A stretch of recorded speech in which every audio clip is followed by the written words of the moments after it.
Peuple de France, peuple d'esclaves, tu t'es honteusement mobilisé pour faire barrage au Rassemblement national lors des dernières élections législatives. Le RN est arrivé en tête dans 297 circonscriptions, la majorité absolue étant à 289. Tu as honteusement suivi les injonctions ignobles de BHL, d'Alain Minc, de Jacques Attali et de Dominique Strauss-Kahn depuis son riad de Marrakech. Tu as également suivi les injonctions, bien sûr, de France Télévisions, France Inter, France Radio France, etc.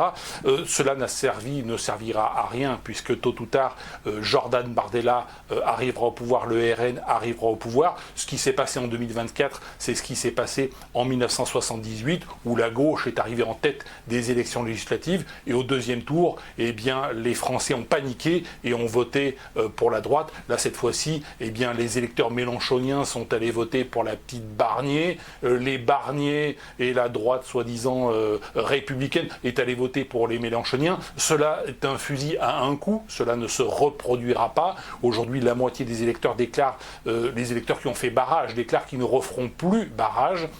Donc le RN arrivera inéluctablement au pouvoir. Bardella au pouvoir, c'est quelque chose qui, à mon avis, est hautement souhaitable, et je vais vous expliquer pourquoi.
Peuple de France, peuple d'esclaves, contrairement au très grand Meyer Habib, tu n'as aucun sens de la défense de tes intérêts communautaires. On pourrait dire aussi, contrairement à Rima Hassan,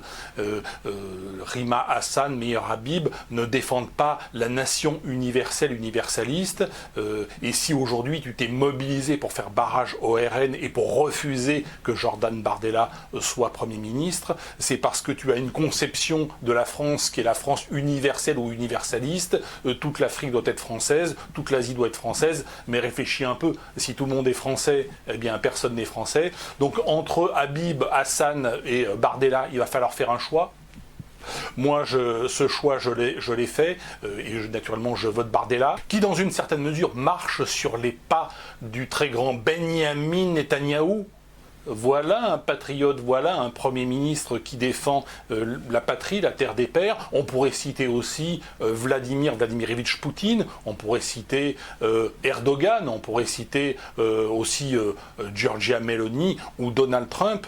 Ces dirigeants mettent la défense des intérêts de leur pays en avant et ne cherchent pas à le dissoudre dans l'universel. L'intérêt du vote RN est déjà d'empêcher un certain nombre de parasites de prendre les postes ministériels ou les postes de députés à l'Assemblée nationale. C'est déjà une bonne raison. C'est également une façon de faire peur aux petits collabos du système, c'est-à-dire aux journalistes et aux juges crapuleux, aux juges tordus. Ma démarche, c'est comparable aujourd'hui à celle d'Elon Musk aux États-Unis qui soutient Donald J. Trump.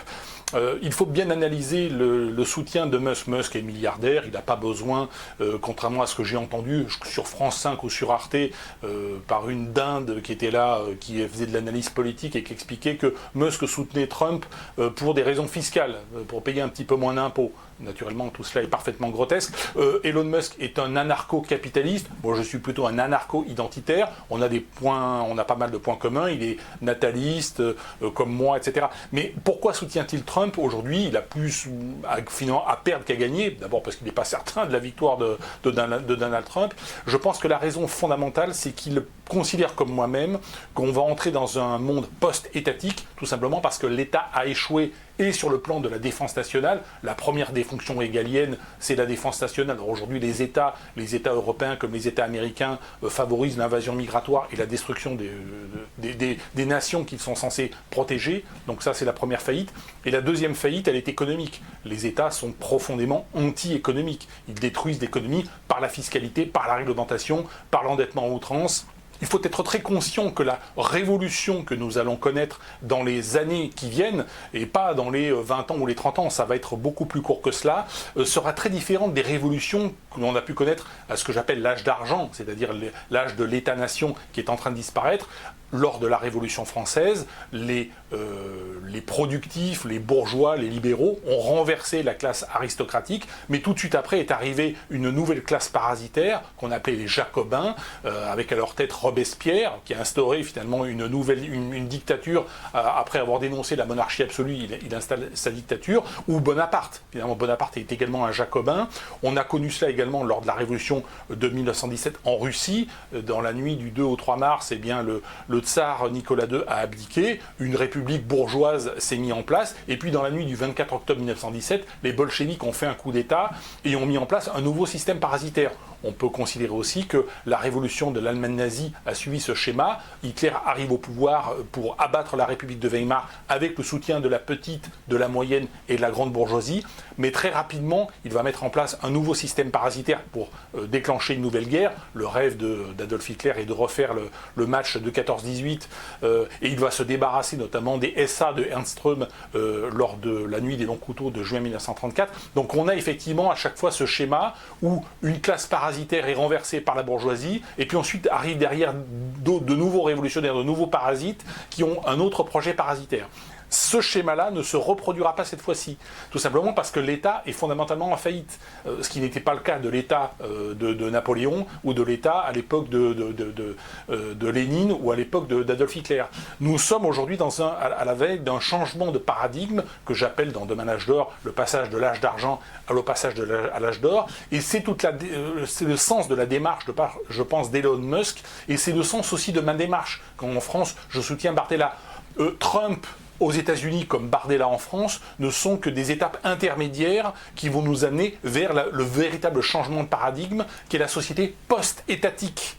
Voilà, merci à toutes et à tous et la suite au prochain numéro.